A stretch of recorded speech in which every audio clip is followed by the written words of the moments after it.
قانونی ماہر ڈاکٹر رانجھا موجود ہیں، ان سے ہم بات کرتے ہیں۔ ڈاکٹر صاحب بہت شکریہ ایکسپریس نیوز کو وقت دینے کے لیے۔ ان کی پٹیشن تو خارج کر دی گئی ہے، درخواست خارج کر دی گئی ڈاکٹر طاہر القادری کی۔ ایک تو ہم آپ سے یہ جاننا چاہیں گے کہ کیا اب ان کے پاس آپشن کون سی موجود ہے؟ ان کے پاس آپشن جو ہے بڑی محدود ہے، ریویو کر سکتے ہیں، لیکن ریویو میں بھی یہی سوال ہوگا کہ ہاں جی میرا واقعات پہ تو میرا کیس ہونے گیا، صرف اس بات پہ مجھے نان سوٹ کیا گیا ہے کہ میری شہریت دوہری ہے، اور یہ میرا خیال ہے کہ ایسا مسئلہ ہے جس کو سپریم کورٹ کو شاید ری وزٹ کرنا پڑے، کیونکہ ہمارے بے شمار لاکھوں کا لوگ باہر رہتے ہیں، ان کو وہ ایک تحفظ کا شکار ہو جائیں گے کہ ہم تو پاکستان جائیں گے ہماری بات ہی کو نہیں سنے گا۔ یہ ایک میسج دے دیا ہے، اس کو میں سمجھتا ہوں the matter needs to be rephrased کہ جو پاکستانی باہر ہیں وہ ہمیں اتنے عزیز ہیں، وہ اتنے محب وطن ہیں جتنے ہم لوگ ہیں۔ یہ جو خالد رانجھا صاحب ایک بنیادی نقطہ انہوں نے یہ اٹھایا تھا کہ جس میں انہوں نے میمو کا بھی ذکر کیا تھا کہ میمو کی جو ایک کینیڈین نیشنل تھی اس کا انہوں نے سو موٹو لے لیا سپریم کورٹ میں، لیکن میری کینیڈین نیشنلٹی کو کوسچن کیا جا رہا ہے، اور میں حالانکہ پاکستانی نیشنل بھی ہوں اور ایک ووٹر بھی ہوں۔ اس چیز کو ایک تو سپریم کورٹ نے بالکل بھی نہیں مانا، دوسرا جو سپریم کورٹ نے ان کوئن سے جو حلف لیا ہے اور مشرف سے جو حلف لیا ہے، کیونکہ مشرف سے جب انہوں نے حلف لیا تھا تو سپریم کورٹ نے ہی اجازت دی تھی مشرف کی ایکسٹینشن کی، سپریم کورٹ کا متفقہ فیصلہ تھا اس کے حق میں، تو پھر اس وقت یہ کوسچن اٹھانا، تو یہ کوسچن تو پھر سپریم کورٹ کے خود جو چیف جسٹس ہیں اس وقت وہ بھی اس وقت تھے اور اس بینچ میں شامل تھے، یہ چیزیں کچھ سمجھ میں نہیں آئیں، یہ دو تین باتیں سمجھ میں، اسی لیے تو it has become a controversial judgment جی۔ جو فیصلہ آئندہ یہ فالو نہیں ہوگا،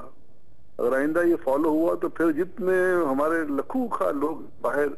وہ جب پٹیشن کریں گے کہیں جی آپ تو بھاگ جاؤ، آپ کی تو جو آپ تو ملک دشمن آدمی ہو، تو as if you are enemy aliens جیسے لفظ استعمال ہوتا ہے، لیکن آئین میں تو ہر فرد جو پاکستان میں رہتا ہے خواہ وہ کسی ملک سے ہو اسے اختیار ہے to talk of fundamental rights.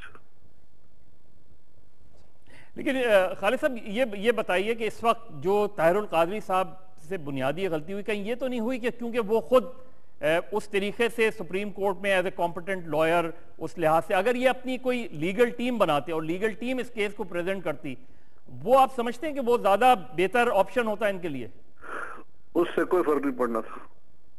اور جہاں تک طاہر القادری کا تعلق ہے ہمارے ساتھ یہ لا پڑھاتے رہے ہیں، بالکل مکمل وکیل ہے اور سمجھ رکھتے ہیں، اور اچھی بات یہ ہے بہت سارے وکلاء سے بہتر ان کا طرز بیان ہے، لیکن جو ایشو یہ تھا کہ جیسے انہوں نے آخری فکرہ تھا کہ جی یہ ایک سیاسی فیصلہ ہے، تو اگر سیاسی فیصلہ ہونا ہے تو وکیل کیا کرے گا؟ ڈاکٹر خالد رانجھا صاحب، فیصلہ جو بھی آیا اس کے قطع نظر اگر ہم رویوں کی بات کریں، جو آج جارحانہ رویہ اختیار کیا گیا، پرسنل ہو گئے doctor Tahir Qadri chief justice صاحب سے، یہ رویہ آپ کس طرح سے دیکھتے ہیں؟ نہیں، یہ رویہ ٹھیک نہیں ہے، جو یہ باتیں کورٹ کے اندر ہوئی تھی، وہ کورٹ سے باہر بات بھی کر رہے تھے، یہ رویہ کورٹ کے اندر تھا، اور کورٹ نے کہا تھا کہ یہ مترادف ہے حد کے عزت کے، لیکن ہم آپ کو کنٹیمپٹ نوٹس نہیں دے رہے، تو یہ کوئی بات باہر آ کے نہیں تھی، یہ بات عدلیہ